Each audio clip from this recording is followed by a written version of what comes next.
The killing of right-wing activist Charlie Kirk has ignited a political firestorm that only seemed to intensify over the weekend.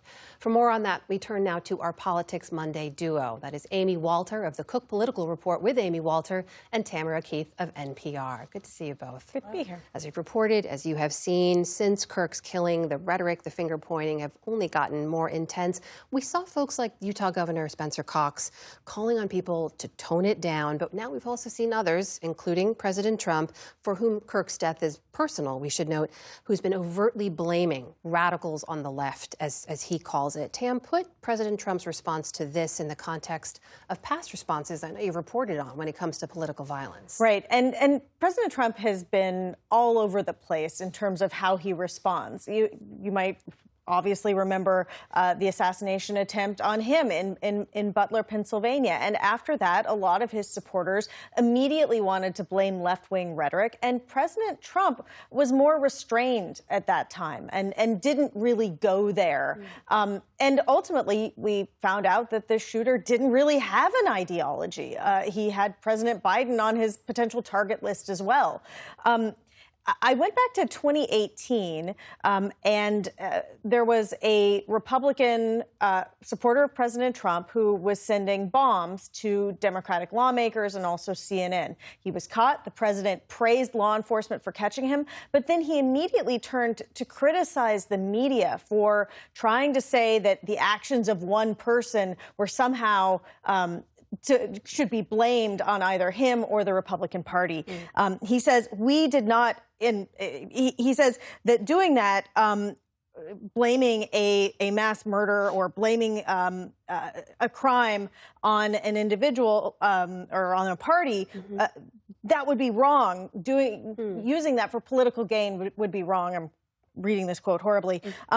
He says that would have been wrong. Yeah. But in this case, he is doing the very thing that he criticized the media for doing back in 2018, which is saying that the actions of one person are an entire party, the entire left-wing ecosystem is to blame for the actions of one person. We haven't even seen charging papers yet.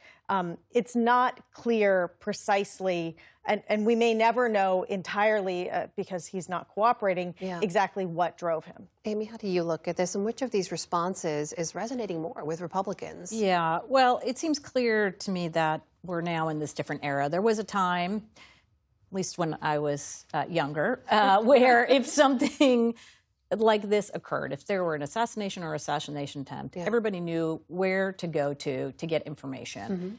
Walter Cronkite was going to be there telling you what the facts were. That doesn't work that way. And so everybody immediately went into their echo chambers. And so depending on what you're watching or what you're consuming, you are getting a mix of some of it's fact, but a lot of conjecture and a lot of opinion. And so when you say, well, where are the two parties on this? How do they see that? There has been some recent polling. YouGov has been tracking this issue for some time. And you're not going to be surprised that if you identify as a Democrat, overwhelmingly you think that Republicans are responsible for the rhetoric and that leads to this violence. And the same if you're a Republican and you feel that way about Democrats. Meanwhile, in this sort of heated environment, Tam, we saw the president today sign a memo in the Oval Office announcing he's going to be sending the National Guard troops into Memphis, Tennessee. Why now? What signal does this send?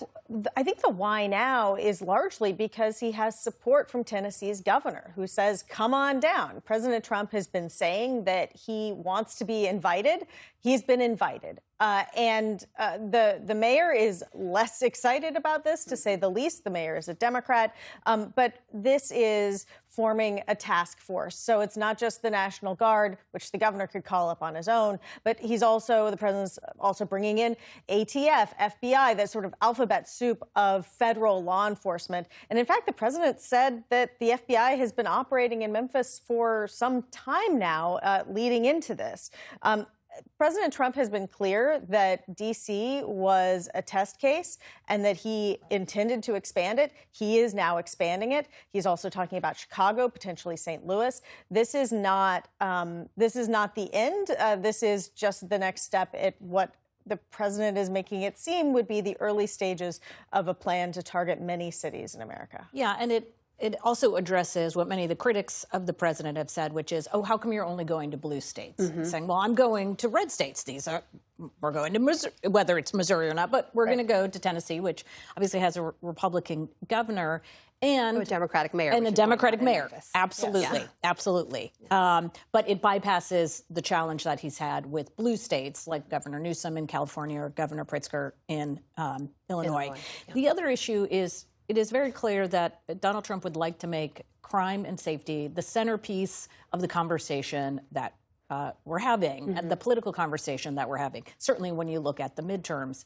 And it makes some sense. It's one of the only issues in which the president's overall approval ratings are higher than his disapproval ratings. If it's about the economy, that's very deeply underwater. Even immigration is a little bit, people see him more negatively than positively by a smaller percentage, but still more negatively. Meanwhile, as we speak, there's a potential government shutdown looming in just a matter of weeks, 2 weeks to be exact. We know Democrats are trying to learn lessons from the last time they had this go around, how to respond this time. Tam, what are they thinking? Do they make a deal, or do they fight Trump's agenda and risk a shutdown? Well, at the moment, first, Republicans need to pass it out of the House.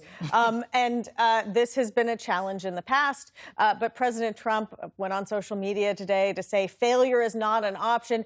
Every single Republican needs to vote for what he's calling a clean continuing resolution. That is, it would sort of punt the budget from, I don't know, a year and a half ago, the last time one was actually negotiated, and sort of punt that forward for some period of time.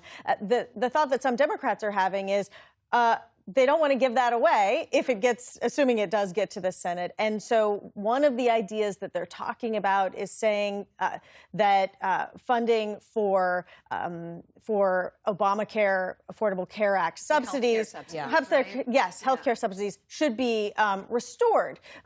In the One Big Beautiful Bill, those subsidies went away and are otherwise expiring, and so they are highlighting this as a potential place, and some Republicans might support it.